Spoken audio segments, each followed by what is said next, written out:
Vice-Chancellor and Economy Minister of Germany Habeck urges citizens to help the authorities get rid of dependence on Russia. Every kilowatt of electricity saved, every cubic meter of gas counts.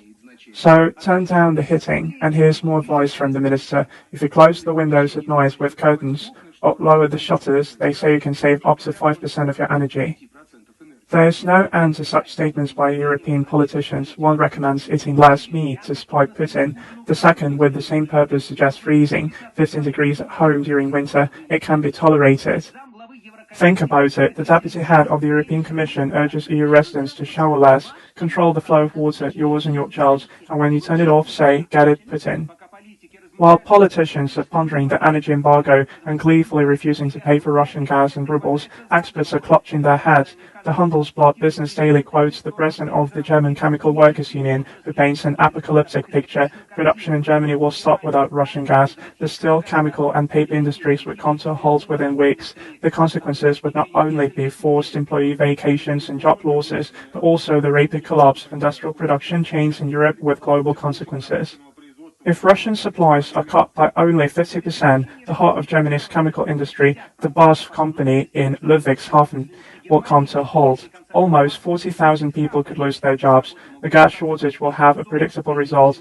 According to Marcel Fratscher, the president of the Institute for Economic Research, prices will be much higher. What we have seen in the last 4 or 5 weeks will only be the tip of the iceberg.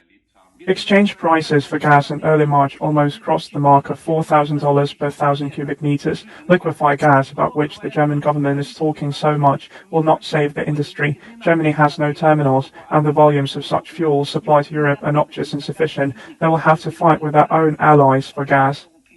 Ludwig Möhring, head of the German Federal Association for Natural Gas, Petroleum and Geoenergy, other European countries will also have to replace Russian gas, which is 80 billion cubic meters coming from Russia to northwestern Europe. As for liquefied gas, Europe is competing for it with the other parts of the world. That is to say, it will have to outbid the Asian market. We're talking about a powerful blow to the competitiveness of German goods, which is exactly what cheap Russian pipeline gas provides. The mayor of Hamburg, Peter Tschentscher, one of the centers of German industrial production, warns against drastic action. The shortage of coal and gas will lead to major production disruptions, and therefore the damage of the embargo for us in such a situation is much greater than the damage for Russia. Meanwhile, the US and the European Union held the first meeting of the so-called high-level dialogue on Russia. The purpose of such meetings is to coordinate efforts to isolate the country economically. The side effect of such activities has already been talked about in the IMF. Sanctions against Russia threaten to undermine the dominance of the US dollar. Jitter Gopinath, we are already seeing this with some countries reviewing the currency that is used in trade.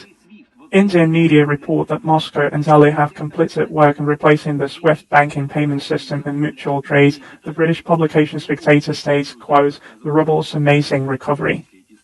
India and China could easily absorb any oil that the West refuses to buy from Russia, and if those countries decide they don't want to join the boycott, there's nothing we can do about it. Meanwhile, Germany is preparing for a possible stoppage of Russian gas supplies. Economy Minister Habeck has activated an early emergency warning regime in the country. The crisis headquarters is being set up at the ministry, and the following statements are made. We are a kind of war party, an economic war party, and we're also paying the price. But nothing raises the price like ill-considered statements by European politicians. However, what will happen to Germans as a result of further attempts to punish Russia is openly outlined by German Vice-Chancellor Habeck. It should be made clear that we will become poorer because of this.